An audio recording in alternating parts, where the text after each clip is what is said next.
People begin their stories with once upon a time, but we mountains are different. Time is not something we count like people do, as it is a different entity for us than it is for people. It marks us differently, as less important. Mountains do not have beginnings, only endings, so we begin our stories like this. On our hill, which is us, there was once a cave. This cave was once very small and housed people and animals from storms. It also housed things people wanted, that could fuel things people wanted.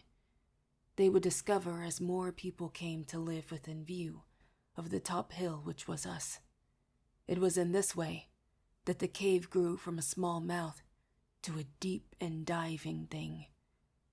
But this is not a story about a cave, nor is it a story about us.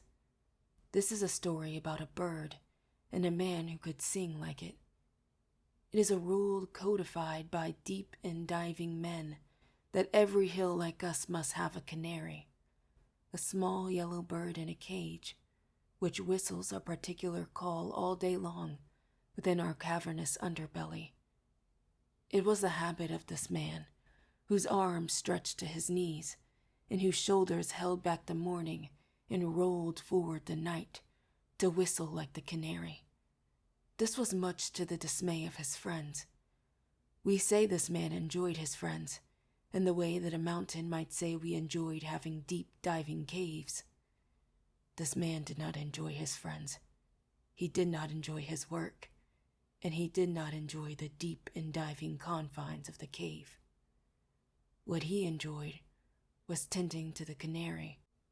It is the habit of all mountains to know what goes on upon our hills and within our walls, within our caves and in our deep and diving minds. When someone picks a flower, we rejoice at their wonder at what they have found. When they kiss their lover under a tree, we delight in the lover's delight also. We feel the sorrow of the lovers who wander our hills, searching for loneliness. And we feel the strikes of the pickaxes and the machines that core out our sinners. We also hear the conversations between canary and man. So it was to this end that we listened to the conversations between this particular canary and this particular man.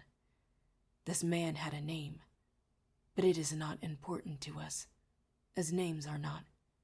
However, the canary's name was Sunshine, which is important to us, as the sun shining is important to us.